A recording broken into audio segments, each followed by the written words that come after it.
یعنی اصل کے بدلے میں کوئی قیمت واجب ہوتی ہے، جبکہ اصل کے بدلے میں جو ہے کوئی قیمت واجب نہیں ہوتی.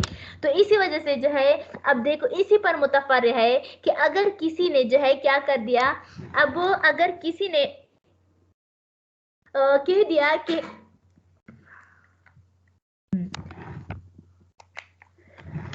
کیا یعنی وَمَنِ اشْتَرَى ثَوْبًا عَلَىٰ، اور جس نے کپڑا خریدا انَّهُ عَلَىٰ اس بات پر انَّهُ عَشْرَةُ أَزْرٍ بِعَشَرَةِ دَرَاهِمَ، سمجھا گئی ہو کہ ہو 10 گز جو ہے 10 درہم میں ہے، او ارزن یا زمین اس شرط پر انَّهَا 100 ذراعٍ کی کہ زمین جو ہے وہ 100 گز جو ہے 100 درہم پر ہے. فوجدها اقل من ذلك، پس مشتری نے اس سے کم پایا، یعنی 90 گز پایا کپڑے میں یا 90 گز پایا زمین میں، سمجھا گئی ہو.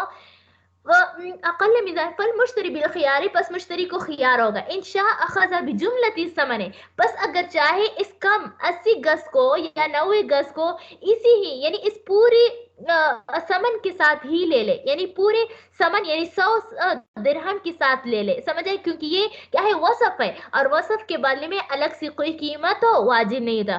وَإِن شاء، اور اگر چاہے ترکہا چھوڑ لے، کیونکہ انہوں نے تو 10 گز یا 100 گز کا وعدہ کیا تھا، تو اسی وجہ سے جو ہے وہ چھوڑ بھی سکتا ہے، لیکن یہ نہیں کہہ سکتا کہ میں آپ نے کم مجھے دے دیا اسی وجہ سے میں کم روپے دے دوں گی، نہیں، کیونکہ یہ وصف ہے اور وصف میں جو ہے کوئی الگ سے قیمت واجب نہیں ہوتا. وَإِن وَجَدَ أَكْثَرَ مِنَ الذِّرَاعِ الَّذِي سَمَّاهُ، اور اگر 10 گز میں کپڑے میں 10 گز سے زیادہ نکلا یا زمین میں 10 گز 100 گز سے زیادہ نکلا تو پھر جو ہے یہ مشتری کا ہوگا. اب بیع کو اختیاری حاصل نہیں ہوگا کیونکہ زیادہ ہے، اس وجہ سے آپ مجھے زیادہ پیسے دے دیں، 100 کے بجائے جو 110 دے، نہیں، کیونکہ وصف میں جو ہے الگ سے کوئی چیز وہ قیمت واجب نہیں ہوتے.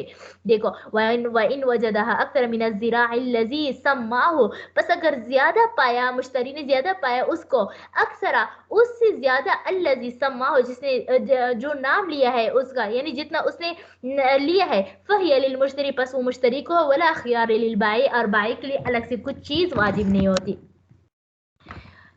اور اگر کہا کہ ہو یعنی آگے سے یہ ہے کہ کپڑے اور زمین میں گز جو ہے یہ صفت ہے، سمجھا گیا، لیکن اگر اسی صفت کو اصل بنایا جائے، کیا ہو جائے، اس صفت کو اصل بنایا جائے، وہ اسی طرح کہ یہ تو کہا کہ 100 گز جو ہے 100 روپے ہے، لیکن ساتھ ساتھ میں یہ کہے کہ ہر گز جو ہے ہر 1 روپے کا ہے، ہر گز نہ 1 گز جو ہے 1 درہم کا ہے، تو یہ متعین کیا نا، تو اسی متعین کے ساتھ جو ہے یعنی 1 گز کو متعین کیا، تو اسی وجہ سے پورے ڈیر کا قیمت نہیں لگائے، تو اسی وجہ سے اس کی وجہ سے جو ہے یہ وصف جو ہے وہ اصل میں تبدیل ہو جائے گا، اور وصف کے بدلے میں الگ سی قیمت واجب ہوگی. بس اگر انہوں نے جو ہے الگ سی یعنی اس سے کمی ہو گئی، کیا ہو گئے، کم ہو گئے، تو پھر جو ہے وہ مشتری سامان بھی کم دے سکتا ہے، اور اگر زیادہ ہو گئے تو بائع کے لیے وہ زیادتی ہوگی، یعنی وہ روک سکتا ہے بائع. دیکھو ان قالا، اور اگر کہا بیع تو کہا کہ میں نے بیچ دیا آپ کو یہ علی اس پر انہا 100 ذراع 100 درہم کے 100 گز جو ہے 100 درہم کا ہے، کل ذراع بدرہم، اور ہر گز جو ہے ہر درہم کا. دیکھو اوپر والے 2 مسئلے میں کل ذراع بدرہم یعنی ہر گز جو ہے 1 درہم کے بلے، ہر گز جو ہے ہر یعنی 1 درہم کے بلے، یہ بات ذکر نہیں کی ہے، تو اسی وجہ سے وہ وصف تھا، یہاں پر تو وصف کو اصل بنا لیا گیا ہے. فوجدها ناقصة، پس اس نے کم پایا، فهو بالخيار، پس اس کو اختیار انشاء، اور اگر چاہے اخذها لے لے اس کو بحصتها اپنے حصے کے قدر من ثمن سے، یعنی اگر 100 گز 80 گز نکلا ہے تو پھر 80 درہم اس پر واجب ہوگی. انشاء ترکہا، اور اگر چاہے تو چھوڑ بھی سکتے ہیں، کیونکہ انہوں نے تو 100 گز کا وعدہ کیا اور 100 سے کم ہے، اسی وجہ ہے. وَإِن وَجَدَهَا زَائِدَةً، اور اگر اس نے زیادہ پایا 110 پایا، کان المشتری بالخیار، پس مشتری کو خیار ہوگا، انشاء اخذ الجمیع کل ذراع میں، اگر چاہے ان 110 کو لے لے ہر ذراع کو ہر درہم کے بلے، یعنی 110 درہم میں لے لے. وَإِنشَاءَ فَسَخَ الْبَيْعَ، اور اگر چاہے بیع کو فسخ کرے، کیونکہ وہ تو لینا نہیں چاہتا زیادہ کو، تو اس وجہ سے کم کو بھی نہیں لے سکتا. یہ انشاءاللہ کل پھر پڑھ لیں گے، ٹائم بھی پورا ہے. باقی اگر کوئی سوال ہو تو پھر پوچھتے، ورنہ اسی پر اکتفا کرتے ہیں انشاءاللہ. کوئی سوال ہے؟ نہیں ہے سوال، چلو ٹھیک ہے. السلام علیکم ورحمۃ اللہ.